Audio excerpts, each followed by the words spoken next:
वो हम करने जा रहे हैं सोशल प्रॉब्लम सॉल्विंग। तो सोशल प्रॉब्लम सॉल्विंग जो ये टेक्निक है, ये दी है डिजूरिला और गोल्डफ्रीड ने 1971 में, और कैन्फर और हुसैन मेयर ने दी है 1982 में। इन दोनों ने मिलके जो है इस टेक्निक को डेवलप किया है। और ये जो टेक्निक है, ये पर्टिकुलर जब व्यक्ति ये समझता है कि उसका जो डिस्ट्रेस है, एक तरह से जो दुख है, जो मनोवैज्ञानिक उलझन होती है, उसमें जब व्यक्ति का यह विश्वास हो जाता है कि तेरे सामने कुछ ऐसी समस्या है जिसका कोई भी समाधान नहीं है, ये चीज जब व्यक्ति के मन में आ जाती है, तो इस तरह की समस्याओं के समाधान के लिए इस टेक्निक का को जो है वो डेवलप किया है।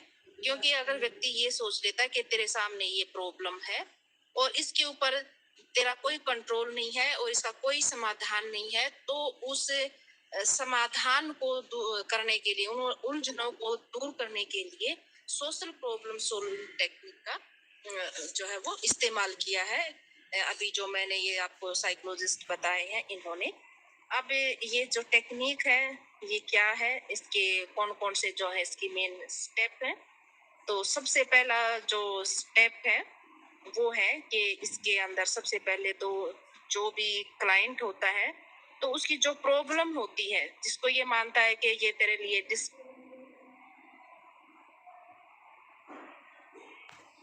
है, प्रॉब्लम होती है, उसके बारे में ये बताया जाता है कि क्लाइंट को कि ये सिर्फ एक रिएक्शन है। मैम, ये आपने जो बीच में वर्ड बोला, डिस्ट्रेस है, उसका सिर्फ एक रिएक्शन है। और व्यक्ति कभी हेलो जी मैम, ये खुशबू, हेलो, आपने बीच में एक वर्ड बोला था कि उस व्यक्ति के लिए वो क्या है?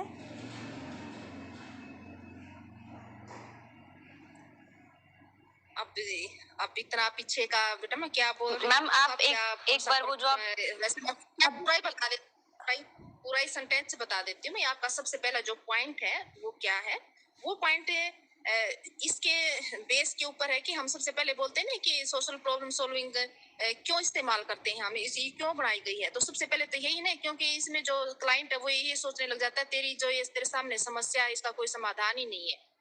तो सबसे पहले इसी सोच को जो है एक तरह से ये बताया जाता है रोगी को, क्लाइंट को, कि ऐसा नहीं है कि इसका समाधान नहीं है, बल्कि ये आपका एक रिएक्शन है। सिर्फ आप इसको रिएक्ट कर रहे हो इस तरह से, इसलिए आपको ये समस्या लग रही है। ये आपका रिएक्शन है, जो आपकी समस्या है उसके सुनते ही या उसके सामने आते ही सिर्फ आपका ये एक रिएक्शन है। ऐसा वास्तव में ऐसा नहीं है कि आप इसको सॉल्यूशन कर ही नहीं सकते, ये सिर्फ एक रिएक्शन है।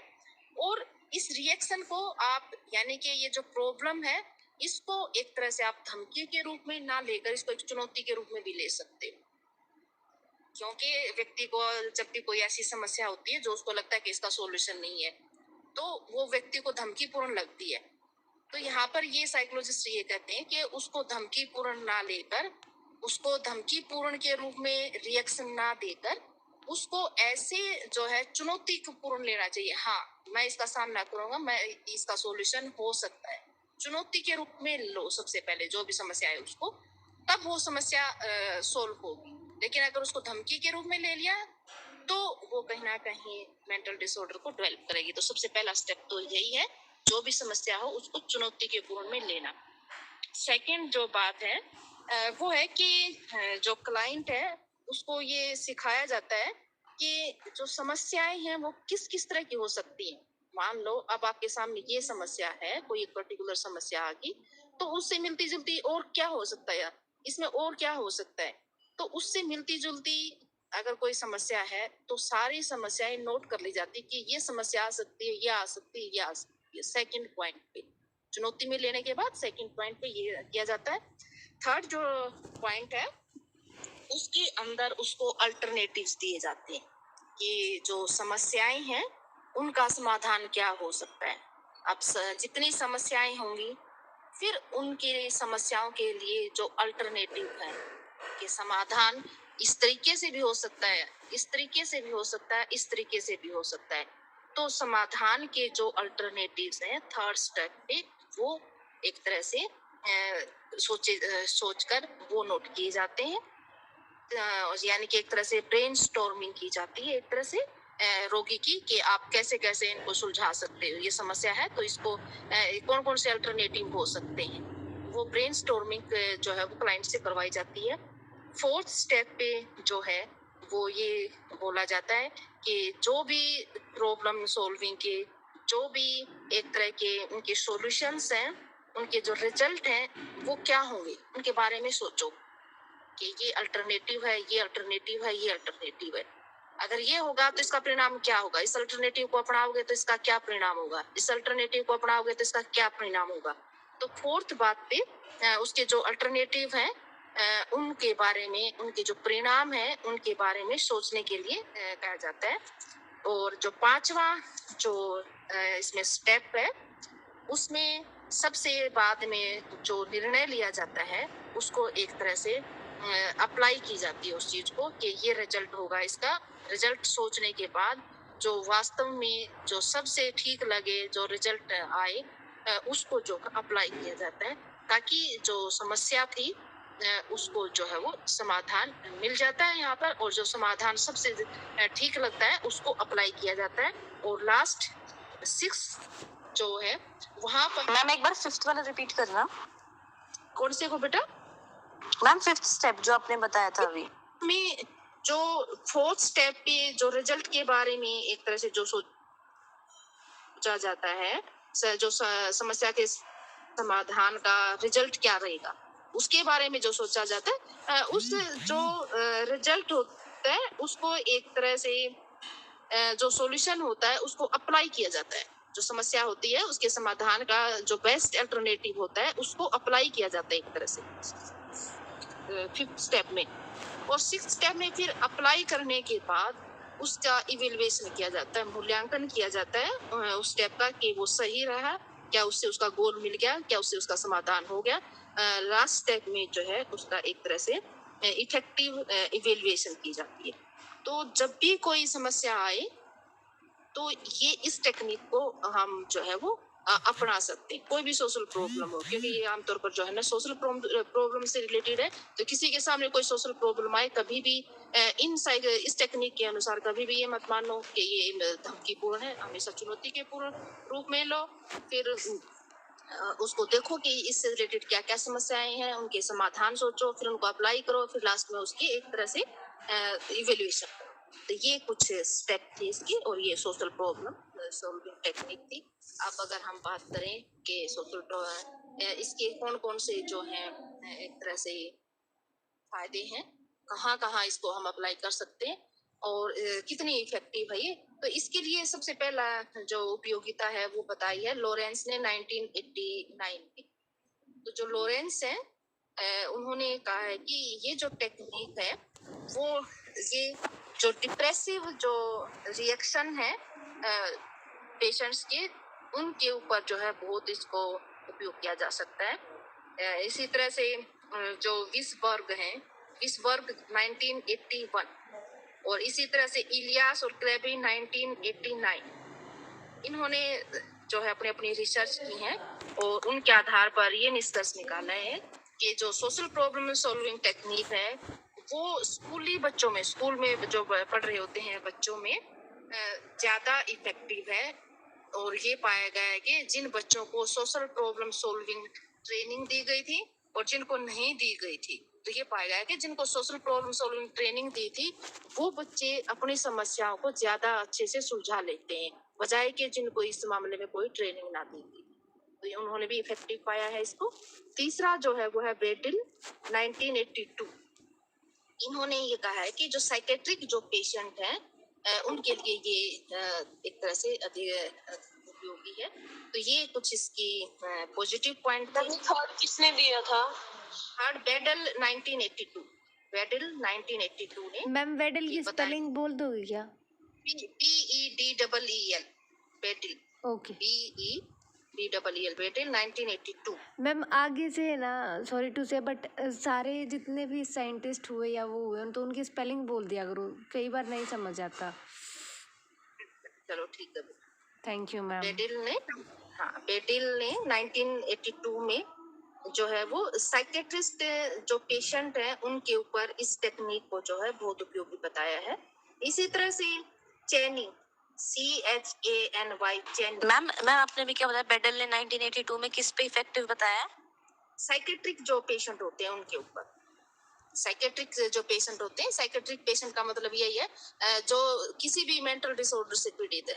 तो मेंटल डिसऑर्डर से पीड़ित जो भी व्यक्ति है उनके ऊपर इस टेक्निक को इस्तेमाल किया जा सकता है।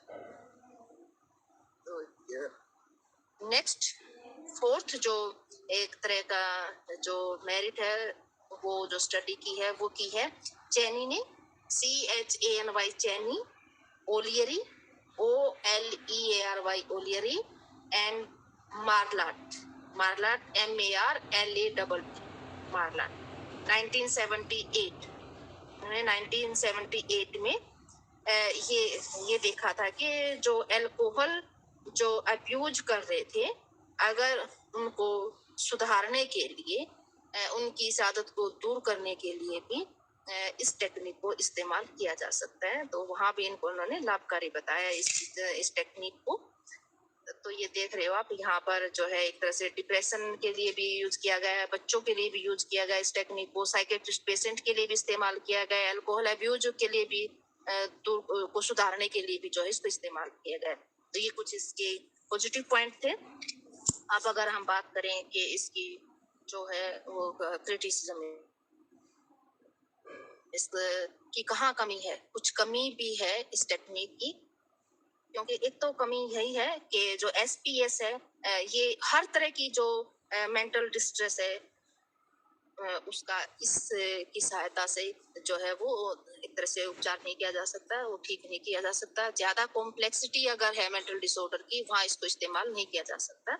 और दूसरा जो है यही है कि अगर SPS के द्वारा, अगर इस टेक्निक के द्वारा अगर किसी समस्या का समाधान किया जाता है तो हो सकता है कि समाधान करते करते उस व्यक्ति के अंदर टाइप A जो पर्सनालिटी होती है वो डेवलप हो जाए। तो ये दो इसकी कमी है। तो ये थी हमारी social problem solving therapy. Ma'am ये सेकंड पॉइंट रिपीट करना। इसमें 2 पॉइंट है बेटे। एक तो ये कि अगर SPS का ज्यादा इस्तेमाल किया जाता है तो टाइप A पर्सनालिटी डेवलप होने की संभावना ज्यादा होती है। टाइप ए पर्सनालिटी में ये होता है ना कि व्यक्ति छोटी सी चीज को भी बहुत अच्छे से बहुत रिएक्शन के साथ लेता है, उसको बहुत ज्यादा एक तरह से जल्दी रिएक्ट करते हैं वो चीजें। ये लास्ट सेमेस्टर में भी कई बार मैंने एक्सप्लेन किया था type A personality, type B personality. Type B वाले जो है थोड़े से शांत होते हैं व्यक्ति, टाइप ए वाले जो है ज्यादा एक्टिव होते हैं थोड़े से। तो ये टाइप ए जो पर्सनालिटी है वो डेवलप हो जाती है, इससे चांसेस ज्यादा होते हैं।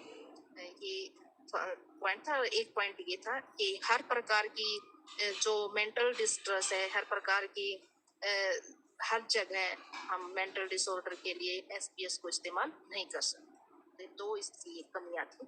अब नेक्स्ट जो टेक्निक है वो है मल्टी मॉडल थेरेपी। तो ये जो मल्टी मॉडल थेरेपी है ये भी एक कोग्निटिव थेरेपी है और ये दी है लेजारस ने 1973 और 1989। तो लेजारस ने इस टेक्निक का जो इस्तेमाल है वो एक तरह से कई सारी टेक्निक मिला के किया है। लेजारस का मानना ये है कि हम किसी भी मेंटल डिसऑर्डर को सिर्फ और सिर्फ एक टेक्निक के आधार पर उसको ठीक नहीं कर सकते, बल्कि हमने जिस मॉडल की भी जो भी बात सबसे अच्छी लगती है उसको हमें अडेप्ट करना चाहिए और उसी के अनुसार उसकी जो एक तरह से प्रॉब्लम है उसको दूर करना चाहिए। तो अब वो कौन कौन सी चीजें हैं जहाँ हमें कुछ कौन कौन से पॉइंट जो है वो देखने की जरूरत है एक पर्टिकुलर व्यक्ति के लिए। तो वो इन्होंने एक तरह से 7 चीजें बताई हैं, 7 डायमेंशंस बताए हैं जो हमारे को एक तरह से देखने चाहिए किसी की समस्या का समाधान करने के लिए, किसी की मेंटल जो डिसऑर्डर है उसको ठीक करने के लिए। तो 7 कौन कौन सी चीजें हैं? सबसे पहली उनमें से है बिहेवियर, सेकंड जो है वो है अफेक्टिव प्रोसेस, थर्ड जो है वो है सेंसेशंस, फोर्थ जो है वो है इमेजेस, फिफ्थ जो है मैम एक बार थोड़ा आराम से स्टार्टिंग से बोलना। एक फर्स्ट जो है वो है बिहेवियर, सेकंड जो है वो है अफेक्टिव प्रोसेस, थर्ड जो है वो है सेंसेशंस, फोर्थ जो है वो है images, fifth cognition, six interpersonal relationships और सेवंथ जो है वो है ड्रग्स। तो ये आप देख रहे हैं 7 चीजें हैं। इनको इन्होंने basic ID, BASIC basic ID, इसको अगर शॉर्ट फॉर्म में लिखें तो बेसिक आईडी बन जाते हैं। बेसिक आईडी का में आप देखोगे बेसिक में सबसे पहले क्या है, बी है। बी से क्या बनता है, बिहेवियर। ए से क्या बनता है, अफेक्टिव प्रोसेस। एस से क्या बनता है, सेंसेशन। आई से इमेजेस, सी से कॉग्निशन। तो यहाँ तक बेसिक में पहले 5 बन गए, और इन आईटी से इंटरपर्सनल रिलेशनशिप और डी से ड्रग, यानी कि इन सातों का शॉर्ट फॉर्म जो है इसको बोलते हैं हम बेसिक आईटी। तो अगर किसी पेशेंट का, अगर किसी क्लाइंट के अंदर हम ये चाहते हैं कि उसको मेंटल डिसऑर्डर उसका दूर करें, तो हमें ये 7 में से भी 7वां तो जो वो एक तरह से मेडिसिन से रिलेटेड चीज है ड्रग, जो पहली जो 6 चीजें हैं उनके ऊपर हमें फोकस करना चाहिए, और उनके आधार पर हमें ये देखना चाहिए कि कौन सी टेक्निक जो है वो ज्यादा बेस्ट रहेगी, उसका हमें इस्तेमाल करना चाहिए। तो ये एक तरह से जो टेक्निक है मल्टी मॉडल थेरेपीज का इसीलिए नाम है, क्योंकि यहाँ पर कुछ फिक्स नहीं किया गया है कि ये थेरेपी ठीक है या ये थेरेपी ठीक है। यहाँ तो सिर्फ ये कहा गया है कि ये 7 चीजें हैं, इनको देखो और इनके अनुसार खुद सिलेक्ट करो कि कौन सी टेक्निक सही रहेगी, हाँ किस बात के लिए क्या सही रहेगा। लेकिन ये जो 6 पॉइंट, फर्स्ट के 6 पॉइंट है, इनको फोकस करो, ठीक रहेगी और कौन सी ठीक नहीं रहेगी। बेस यही है मल्टी मॉडल। लेकिन अगर हम बात करें कि ये जो टेक्निक है तो क्या इसके पॉजिटिव और इसके क्या कुछ नेगेटिव पॉइंट्स हो सकते हैं। तो सबसे पहला तो इसका पॉजिटिव पॉइंट्स तो यही है कि क्योंकि इसमें जो क्लाइंट है उसकी प्रॉब्लम्स का जो समाधान है वो सिर्फ एक नहीं बल्कि कई सारे डायमेंशंस को ध्यान में रखकर उसका जो है वो एक तरह से इलाज किया जाता है। और दूसरा जो है कि इसके सहायता से जो भी एक तरह से उसका ट्रीटमेंट होता है वो एक तरह से स्टेबल होता है, उसमें स्थायीपन होता है। और इन टेक्निक की सहायता से जो पेशेंट होता है उसके जो सिम्टम्स होते हैं वो तेजी से समायोजन की तरफ बढ़ते हैं। और लेकिन इस जो टेक्निक है इसकी कुछ कमी है। क्योंकि थर्ड पॉइंट क्या बताया था आपने? इसके अंदर जो क्लाइंट के जो सिम्टम्स होते हैं वो एक तरह से समायोजन की तरफ, समायोजी व्यवहार उसका जल्दी से डेवलप हो जाता है, क्योंकि इसमें ये 6 पॉइंट ध्यान में रखकर देखा जाता है कि कौन सी टेक्निक ठीक रहेगी, कौन सी टेक्निक ठीक नहीं रहेगी। तो पहले इतना सोच समझ कर अगर ध्यान में रखकर उसकी प्रॉब्लम को दूर किया जाता है तो इस तरह से बहुत जल्दी उसके अंदर जो है वो जो मेल अडेप्टिव से अडेप्टिव बिहेवियर बहुत जल्दी उसके अंदर डेवलप हो जाता है। ये तीसरा समायोजी जो है जल्दी। मैम ये समायोजी का मतलब क्या होता है? अडेप्टिव इंग्लिश भी बोल रही हूँ मैं, साथ में आपका अडेप्टिव हो जाता है, वो समायोजी हो जाता है। मेल अडेप्टिव से अडेप्टिव हो जाता है, यानी कि अगर प्रॉब्लम है तो इसका मतलब कहीं ना कहीं मेल अडेप्टिव है। अगर प्रॉब्लम दूर होगी तो वो क्या हो जाता है, अडेप्टिव हो जाता है। अडेप्टिव का मतलब जो ठीक व्यवहार है वो करने लग जाता है। तो ये कुछ इसकी जो है वो एक तरह से मेरिट कह सकते हो, एक तरह से ये कहाँ इसकी उपयोगी है, क्या क्या इसके पॉजिटिव पॉइंट है। लेकिन इसके कुछ नेगेटिव पॉइंट भी हैं इस टेक्निक के। सबसे पहला तो यही कि ये सबसे बड़ा इसका जो लिमिट है, सबसे बड़ा दोष जो है वो यही है कि इसका संचालन करना बहुत बड़ा कठिन काम है, क्योंकि खुद ही ये सोचना कौन सी टेक्निक ठीक रहेगी, कौन सी ठीक नहीं रहेगी। तो यहाँ पर तो एक बिल्कुल बहुत अच्छे से ट्रेंड जो है साइकोलॉजिस्ट चाहिए, ट्रेंड जो है वो एक थेरेपिस्ट चाहिए, क्योंकि हर कोई हर समस्या के लिए कौन सी क्या रहेगी सारा काम खुद को ही सोचना है। और यहाँ पर अच्छे से ध्यान रखना पड़ेगा कब क्या रहेगा। तो ये एक जटिल है ये एक टेक्निक, क्योंकि इसमें सारे डायमेंशंस, कई सारे डायमेंशंस ध्यान में रखनी पड़ती है, कई सारी थेरेपी ध्यान में रखनी पड़ती है। तो ये एक कठिन है ये एक थेरेपी। इसी तरह से जो है कई बार ये होता है कि इसके अंदर बहुत ही ट्रेंड जो है साइकोलॉजिस्ट या बहुत ही कुशल सूझबूझ वाला, बहुत ज्यादा तेज इंसाइट वाला जो है वो व्यक्ति चाहिए, और वही इस टेक्निक का जो है अच्छे से इस्तेमाल कर सकता है। तो ये हमारी जो है वो टेक्निक थी मल्टी मोडल थेरेपी। तो जो है सारी जो 5 टेक्निक जो है वो हमने की है कोग्निटिव बिहेवियर थेरेपी में। फर्स्ट थी RT, second Beck's cognitive therapy, third थी स्ट्रेस इनोकुलेशन थेरेपी, फोर्थ है सोशल प्रॉब्लम सॉल्विंग, और फिफ्थ थी मल्टी मोडल थेरेपी। तो ये 5 टेक्निक जो है वो कोग्निटिव थेरेपी की टेक्निक थी। लेकिन अब हम ओवरऑल अगर इसकी इवेल्युएशन करें कोग्निटिव बिहेवियर टेक्निक की, तो उसके कुछ एडवांटेजेस भी हैं ओवरऑल में, और कुछ उसके अंदर लिमिट भी है। तो पहले हम करेंगे कि इसके जो एडवांटेजेस हैं वो क्या है। तो सबसे पहला जो एडवांटेज है वो तो यही है कि इसकी प्रैक्टिकल वैल्यू बहुत है। प्रैक्टिकल वैल्यू का मतलब क्यों बहुत है, क्योंकि इसमें जो एक तरह से मेंटल डिसऑर्डर को ये माना गया है कि वो कोग्निटिव की वजह से, कोग्निशन की वजह से मेंटल डिसऑर्डर डेवलप हो जाते हैं। अगर उसका कोग्निशन चेंज कर दो तो व्यक्ति का बिहेवियर भी जो है वो चेंज हो जाएगा। तो प्रैक्टिकल वैल्यू इस थेरेपी की ज्यादा है। दूसरा ये पाया गया है कि इसके जो रिजल्ट हैं वो एक तरह से ठीक मिलते हैं, और जो मेंटल डिसऑर्डर्स हैं इस तरह की जो स्टडी है वो होलन ने की है, HOLLON होलन, और इन्होंने कहा है कि जो डिप्रेसिव पेशेंट हैं उनके लिए ये बहुत ही उपयोगी साबित हुई है। इसी तरह से जो है होलन और बैक 1986 में इन्होंने भी ये कहा है कि जो डिप्रेसिव पेशेंट है उनके लिए ये टेक्निक अच्छी उपयोगी है। थर्ड जो है इसका मेरिट जो है वो है मालकेल्सन और मार्कियोनी। मालकेल्सन MICHELSON एंड मार्कियोनी MARCHIONE, मार्कियोनी 1991। इन्होंने ये कहा है कि ये जो कोग्निटिव जो थेरेपी है वो एंजाइटी डिसऑर्डर के लिए बहुत ही एक तरह से ठीक है। और इसी तरह से जो है वो बेक एंड फ्रीमैन ने, BEC बेक एंड फ्रीमैन 1919 में इन्होंने भी जो है ये कहा है कि ये जो एडिक्टिव डिसऑर्डर हैं उनके लिए ये अच्छी लाभदायक है टेक्निक। इसी तरह से फोर्थ जो पॉइंट है, मैम आपने क्या बताया अभी, बेक ने क्या कहा है?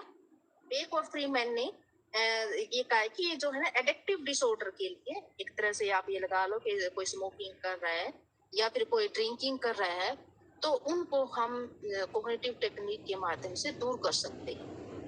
उनके लिए लाभदायक है ये। बेक और फ्रीमैन ने ये 1919 में ये बात कही है कि ये सिर्फ पहले तो हम बात कर रहे थे ना कि इन्होंने एंजाइटी डिसऑर्डर को दूर कर सकती है, लेकिन ये जो एडिक्टिव डिसऑर्डर है जितने भी उनके लिए भी जो है ना अच्छी है, ये उनके लिए भी जो है लाभदायक है। उनके लिए भी कहीं ना कहीं जो है वो फायदा हुआ है मेंटल डिसऑर्डर्स को ठीक करने में।